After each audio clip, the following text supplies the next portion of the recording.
Kalamazoo is a city that you might know for having a unique name, but there's so much more than that. Located in southern Michigan, about 2 hours west of Detroit, it doesn't get the attention of other beer destinations in the state, but it holds its own with a friendly and diverse brewery and bar scene, with lots of interesting and delicious beer. Let's have a quick beer in Kalamazoo. The granddaddy of Kalamazoo's beer scene is Bell's, which is on the Mount Rushmore of American craft beer.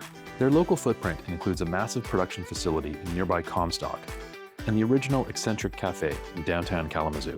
The production facility is impressive and in line with others of similar size in the US, and you can visit by booking a tour online.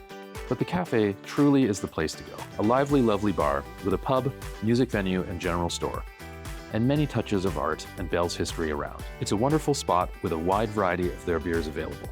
Breweries of this vintage are increasingly balancing their classic microbrewery styles with modern tastes, and Bell's is no different, with everything from their famed Two-Hearted Ale to hazies and shandies.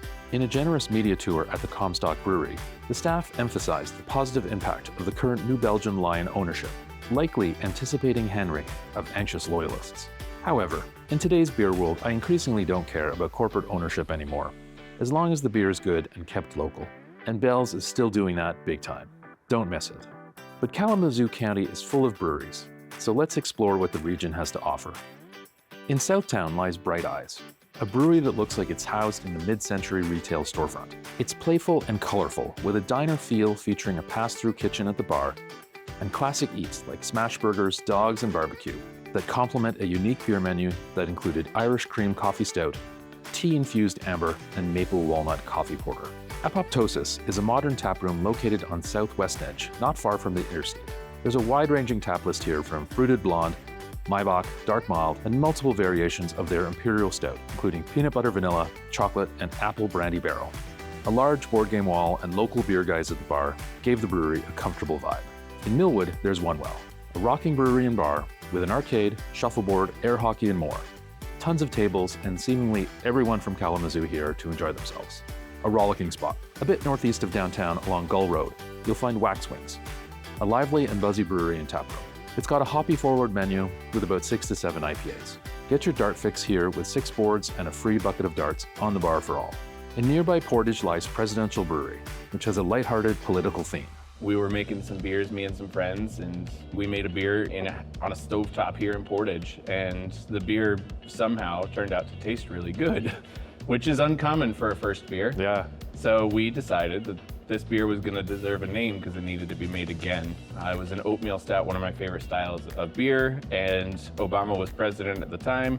We named it Oatbama, and it was just like a combination of a couple things, and before you know it, we started coming up with other beer names that fit that same vibe, president and beer, and tie them together. And I came home with a list of 15 names and told my wife about it, and she giggled and joked that someday when I started a brewery, I'd already have a plan for it. And you here did we are, years later, yeah. That's really cool. I've always been a fan of breweries that have an angle. So what are some of the other presidential beers that you're happy with the name and the beer? Oh, absolutely. Some of the ones that I remember being most excited about making, one was Rutherford B. Hayes, a New England Hazy IPA, and I feel that's one of our top selling beers right now. We put a lot of work into getting that beer right, and it took a few iterations, and that one was fun to put together. Another one that was a ton of fun that I really looked forward to was I Did Not Inhale. That is a beer that we put out every year on 420, and so we make it in small batches. When we make it, it sells out that day. We never have that beer on 421. I don't want to push anybody to think I'm making some sort of statement. Sure. I don't care what your political view is, frankly. I just have funny beer names, and they have to do with presidents. That's it. Beer should bring everybody together. Do you want to just talk about the local beer scene? It is very collaborative. We've done collaborations with a ton of different breweries here in town and even out of town a little bit. We have a local, it's community college, and they have a sustainable brewing program. So the I'm Not a Crookie beer is actually, that was a collaboration with our community college and their class that teaches the future generation of craft beer. So it's pretty exciting. There's definitely a strong sentiment. We love craft beer here in Kalamazoo, and there's a lot of breweries and a lot of excellent brewers to support that. Have you ever attracted the attention of any political type? We've gotten some of that. So our local politicians, our state and local reps, those folks end up here all the time. I actually have a state representative who is part of our electoral college, which is fun. Oh. But a couple of years ago in 2020, President Biden was actually in town going to Pfizer up the road, and we chased that hard. We really tried to make it happen. Yeah. And we had a connection through a friend of ours that worked in the Michigan governor's office. And they actually got word to the Biden team.